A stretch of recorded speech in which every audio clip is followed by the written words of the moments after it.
Mercado chinês, mercado de carro 90 milhões, a China é quase 30. É Estados Unidos mais Europa.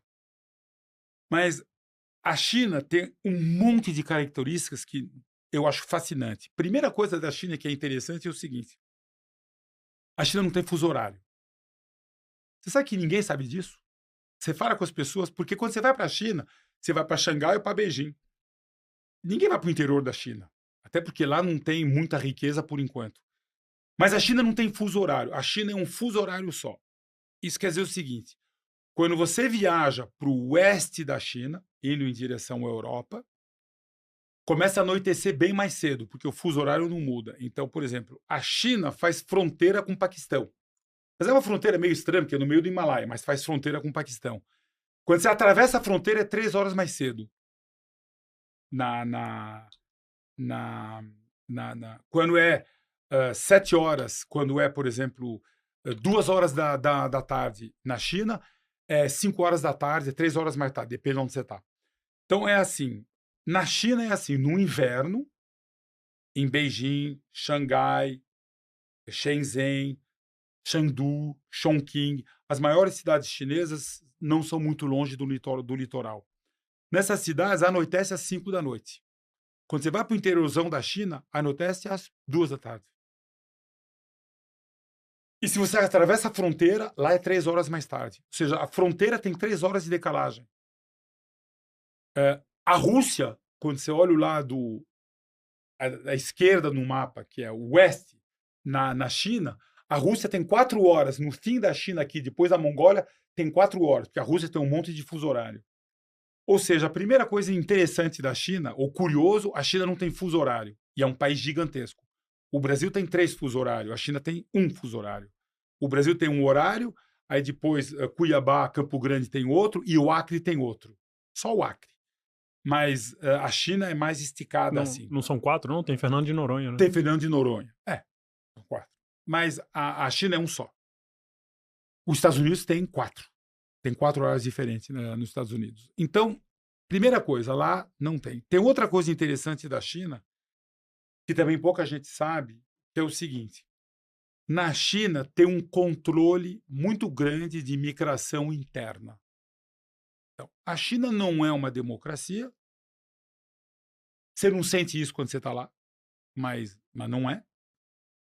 E a China tem o seguinte: para você mudar de uma cidade para outra, tem um sistema que chama Youku, onde você basicamente, de um jeito ou de outro, você é proibido de mudar de uma cidade para outra. Uhum. A migração interna na China ela é super controlada. Aí você fala, bom, mas e o cara que quer morar em outra cidade? Na China não pode. Na China, para você mudar de uma cidade para outra, você tem condições pré-requisitos. O primeiro é, você muda quando você for fazer faculdade. Então, você mora numa região pobre da China, você estuda que nem um louco, você entra numa universidade boa, aí você pode mudar para a cidade onde você entrou na universidade. Vocês não têm ideia o que é a competição para entrar em universidade na China. Vocês não têm ideia. Sim. É algo, assim, não existe em nenhum lugar do mundo. Segundo, casamento. Se você casa com alguém de outra cidade, você pode mudar para a cidade da mulher ou a cidade do homem. Mas é duro se está numa região pobre, como é que você vai achar um marido ou uma Uhum. mulher numa região rica? Pode namorar pela internet, mas é meio complicado. Terceiro é, eu preciso arrumar trabalho naquela cidade. Então, por exemplo, fora isso, tem outra. Se você comprar uma casa, em 3, 4 anos você consegue autorização para mudar. Então, por exemplo, se você mora numa região pobre da China e você compra um apartamento em Xangai, depois de 3, 4 anos eles se deixam mudar. Você tem que apresentar dossiê, etc, etc. Mas um apartamento pequeno em Xangai é US$ 1 milhão. Se você mora no interior da China, você não tem US$ 1 milhão para comprar um apartamento em Xangai. Então, na prática, eles controlam a migração interna. Vamos falar da Índia. Eu conheço super bem a Índia, porque eu quase importei a Tata. Eu fui lá um monte de vezes e eu gosto muito da Índia também. Mas prefiro a China. A Índia é uma democracia. Lá Lá você pode ir onde você quiser. Então, o que acontece na China? Eu tive uma vez uma reunião com o secretário de transportes de Mumbai.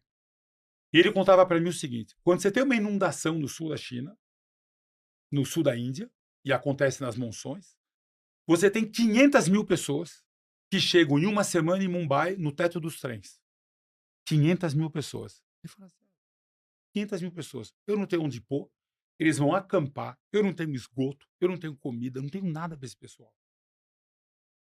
Então, vira um monte de comunidades. O que acontece na China? Tem uma inundação na China, acontece também. Você fica lá. E aí o que acontece? Eles fazem, é super bacana, eles fazem campanhas de arrecadação pela internet. Então tem 1,5 bilhão de pessoas. Então, não é que o pessoal dá muito, mas eles dão 5 renminbi, 1 renminbi é 80 centavos. Eles dão 5 reais, 10 reais, 2 reais, nada. Só que tem tanta gente doando que eles arrecadam 2, 3 bilhões de dólares. O exército vai lá, tem 3 milhões de pessoas no exército, ocupa o exército fazendo essas coisas, vai lá, reconstrói tudo, mas você não sai de lá. Então, na China, não tem comunidade. Então, como é que funciona a Hefei? Hefei é a cidade onde está a Jaque. Xangai, 500 quilômetros para dentro. Xangai, 500 quilômetros para dentro. Eles fazem assim, eles constroem um bairro planejado, tal, maravilhoso. As avenidas, se todo farol tem quanto tempo falta para o farol ficar verde ou vermelho. Tem um contador digital gigantesco. Todo farol. Aí você tem 2 pistas à esquerda, bicicleta, de cada lado. Canteiro central. Pista para ônibus, de cada lado. Canteiro central. E 5 ou 4 pistas para carro. Vocês não têm ideia do que é aquilo lá. Bota no chão qualquer cidade americana. Aí eles fazem as avenidas. Eu lembro, eu testava carro em 2010 naquelas avenidas a 180 por hora que estavam só tinha as avenidas. Depois eles fazem um shopping center, hotel, restaurante, eles constroem tudo. E depois eles abrem inscrição na cidade. Quem quer vir na cidade? E você se inscreve para você ir na cidade por internet. Então você fala, eu tenho diploma disso, tenho diploma daquilo, meu pai fazia isso, eu faço aquilo, eu quero ir morar na cidade. E aí tem uma pessoa, que nem RH, que aprova você vir morar na cidade ou não. Então isso daqui é o seguinte, tudo é planejado. Não tem comunidade, não tem nada. E você espera a tua região se desenvolver para você melhorar de vida. Ou você estuda que nem um cavalo para você entrar numa faculdade boa e aí entrar depois você você acha um bom trabalho. O que isso faz? Isso faz o seguinte, por exemplo, tem 50 milhões de chineses que tocam piano. Você pode ver todos os gênios de piano, tudo chinês. Porque piano é uma maneira de você entrar numa universidade boa. Tem mais chinês aprendendo inglês do que americano. Tem 400 milhões de chineses aprendendo inglês. Eu fui visitar uma escola na China, 11, 12 anos. Eles não sabiam que eu ia entrar naquela classe. Porque eu tenho uma escola que eu ajudo. E o quadro negro, eles estavam estudando Shakespeare, em inglês, claro.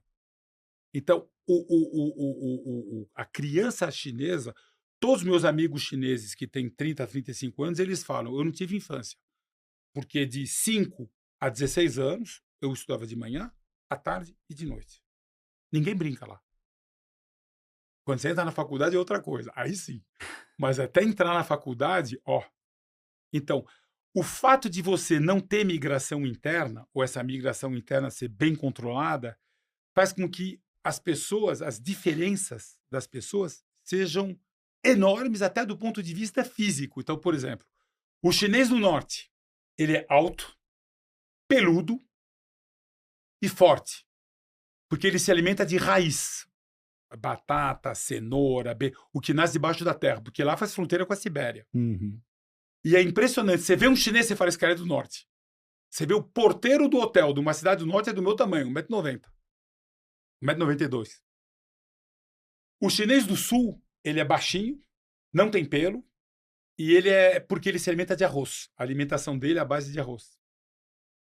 A roupa, se eu estou em Shenzhen, seja no sul da China, eu entro numa loja de roupa, não tem roupa para mim. Não tem sapato, não tem roupa para mim do meu tamanho no sul da China. No norte da China tem. Você fala com um cara que tem loja de roupa, Zara, ou Zara não tem tantos lá, mas tem. Mas, assim, a grade da roupa, por exemplo, vamos dizer, sapato para homem, vai de 37 a 45, vamos supor. O centro da grade no Brasil é, sei lá, vou chutar 39, 40. No norte da China, o centro da grade é 42. No sul da China é 37, 38. Eles têm 5 graus de diferença na metade da grade entre uma loja no norte da China e uma loja no sul da China. No Brasil, a gente também tem algumas diferenças regionais. O nordestino tem algumas diferenças. Mas como tem migração... Por exemplo, um cara como o Lula não existe lá. Porque não existe você sair do nordeste do Brasil e descer para São Paulo, porque você não consegue.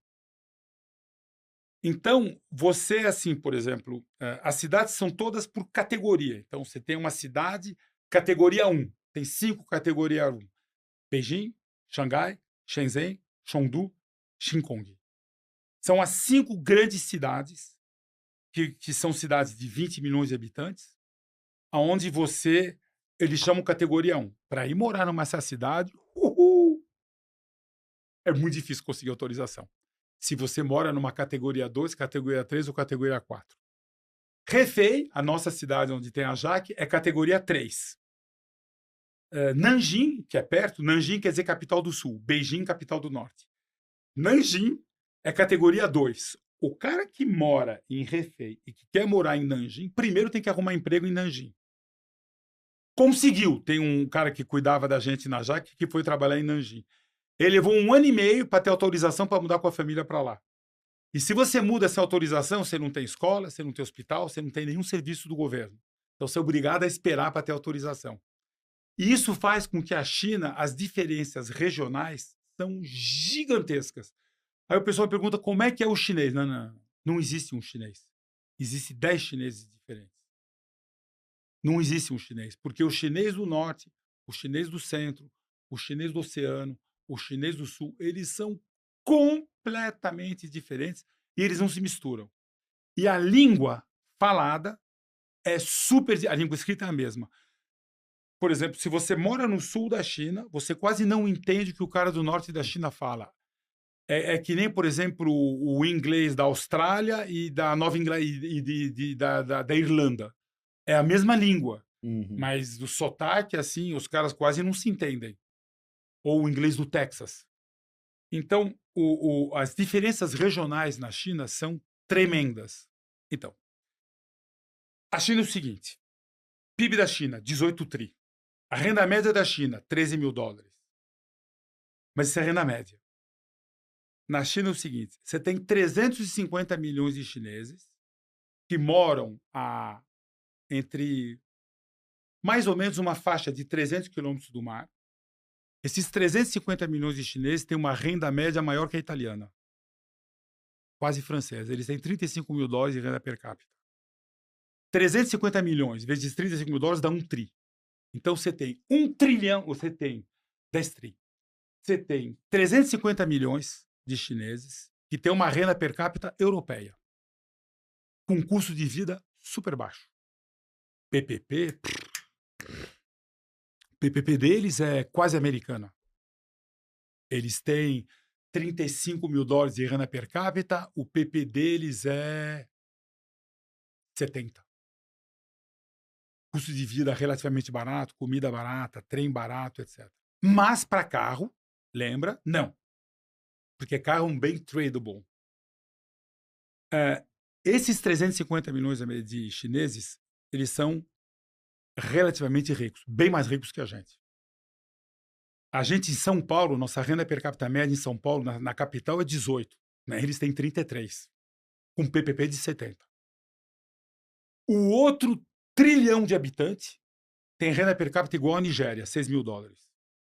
Então, o que é os 18 de renda per capita da China? Os 18 tri. Os Estados Unidos têm um PIB de 27. A China tem 18, 18,5. Dos 18,5, você tem 11 que estão em 350 milhões de habitantes e você tem 6 que estão em 1 bilhão de habitantes, que tem uma renda per capita de 6 mil dólares, que é a Nigéria. O que a China está fazendo agora? A China agora está fazendo bom. Eu já tenho 350 milhões de chineses que têm uma renda maior que a europeia. em PPP, muito maior que a europeia.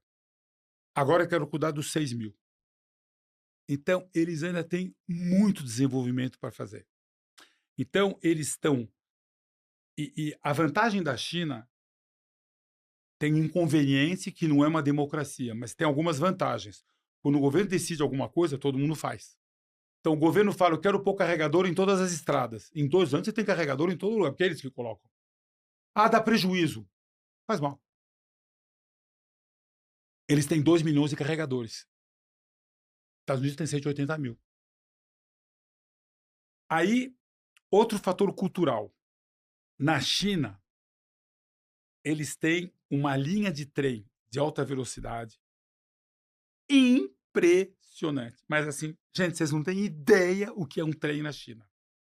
Eu ando de trem na Europa, eu tenho business na Europa. Então, o trem na Europa, ele anda 300 por hora e, andou a 300 por hora. O trem já é velho. Como lá tudo é novo, o trem lá, você pega um trem de Beijing para Hefei, cuidado, hein? Não é Xangai. Hefei. Hefei tem hoje 9 milhões de habitantes. Quando eu comecei a trabalhar com a China, tinha 4, em 12 anos atrás. Mas eles abrem inscrição, eles assim, eles te dão dinheiro para você fazer uma fábrica, a fábrica cria 10 mil empregos, eles abrem inscrição, traz 40 mil da zona mais pobre. E assim eles vão crescendo. A China, o trem de Beijing para Hefei. Primeiro, velocidade média, 350. 350, 360, 350, 300. Eu faço foto e mando para todo mundo. E eu mando para os meus sócios franceses, falo, vocês falam dos seus trens, olha o trem na China. O trem, 2 vezes por dia, ele vai a 400. Mas como gasta muita energia, porque aumenta muito o atrito, na prática os trens eles andam a 350. Mas dá para ir para 400. 2 vezes por dia vão a 400. 2 trens são mais rápidos. 3 horas e meia, 1.100 quilômetros. 3 horas e meia, 1.100 quilômetros. Quanto custa o trem? Baratíssimo. E não perde dinheiro. Então é assim. Tem trem para tudo quanto é lugar na China. Tudo trem de alta velocidade.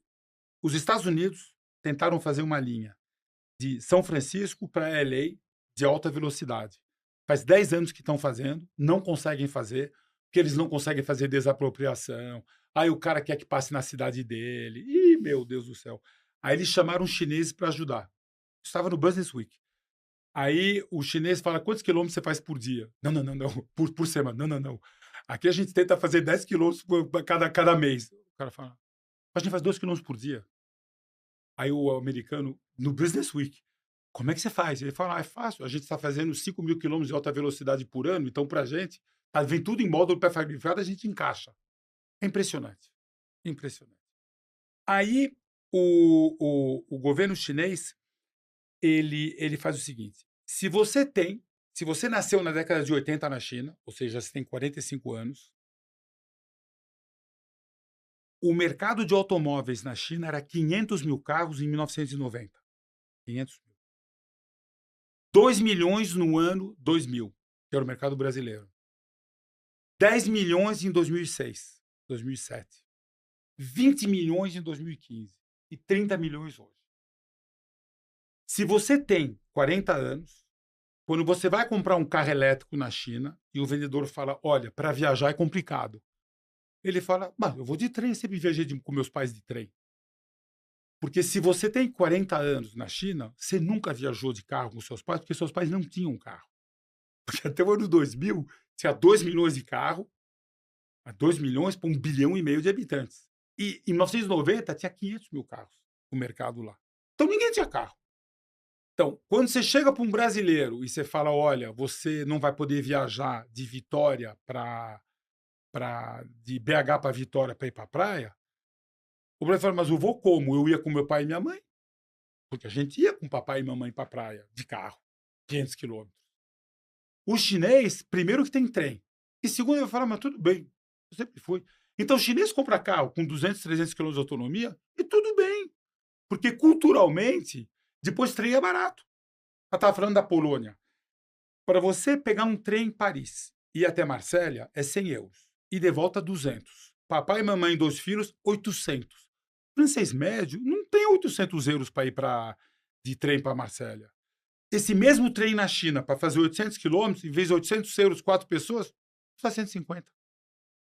Então o cara vai de trem. Então, psicologicamente, o chinês, quando você fala para ele, você não pode viajar de carro, nunca viajei de carro, porque o cara nunca viajou. Outra coisa do chinês, então, primeira coisa, estratégico, o chinês precisa parar de importar petróleo. Segundo, o chinês, ele nunca viajou de carro com a família, ele sempre foi de trem e tem trem de alta velocidade para tudo quanto é lado. Eles têm quase 40 mil quilômetros de trem de alta velocidade cruzando a China inteira e cresce 3 mil por ano. Uma vez eu estava, em 2011, 12, eu estava com os franceses da Valeo no trem. O trem de sexta-noite é o trem que vai de Hefei para Xangai, tem um monte de sistemista de indústria automobilística. E eu estava com os franceses da Valeo e os caras falando comigo, porra, esse trem é foda, hein? E tinha um chinês conosco. O chinês falando, você está vendo aquela linha lá? E tinha uma obra longe. Essa é a próxima linha, porque esse trem só vai até 250, o próximo vai a 350. A linha mais reta. É impressionante. Então, primeira coisa, o governo chinês fala, eu quero ter 2 milhões de carregadores, ele coloca 2 milhões de carregadores. Segunda coisa, fala para o chinês, você não pode viajar de carro, ele fala, mas eu sempre viajei de trem, para mim não tem problema nenhum. Terceiro, tem um monte de coisa que você pode fazer que não tem custo para incentivar carro elétrico. Por exemplo, se você tem um carro elétrico, você não pode parar em Xangai na Zona Azul. Proibido. A Zona Azul, está escrito lá em chinês, somente para carro elétrico. Aí você vai no estacionamento. 90% dos estacionamentos de Xangai está escrito, só aceitamos estacionamento de carro elétrico. Então, se você tem um carro elétrico em Xangai, um carro a gasolina em Xangai, o negócio é o seguinte, você não para. Você não consegue estacionar em Zona Azul e você não consegue achar um estacionamento que aceita teu carro. Número 1. Número 2. Xangai tem um baita trânsito em Xangai. Quem acha que tem trânsito aqui, vai em Xangai, em Beijing, você vai ver o que é trânsito. Eles limitam 10 mil emplacamento por mês de carro térmico em Xangai. E tem um leilão na internet. Você paga mais ou menos $15 mil para ter direito a comprar um carro a gasolina em Xangai. Carro elétrico é livre. Então todo mundo compra carro elétrico e carro elétrico não vai no leilão. Só aí tem $15 mil, que não é ajuda do governo, mas é uma economia para você. Então, assim, você comparar o que vai acontecer na China com o que vai acontecer no resto do mundo, não dá para comparar. São situações completamente diferentes. Depois tem outra coisa. O dia que o governo chinês realmente desenvolver essa China rural, que tem uma renda média de $6 mil, que é igual à Nigéria, o mercado dele vai para 60 milhões de carros. Os Estados Unidos vai continuar com 15, a Europa vai continuar com 12 e o resto do mundo vai continuar com os 30. Conclusão, no futuro, metade do mercado de carro vai ser lá. E lá vai ser elétrico, por causa do que eu falei para vocês.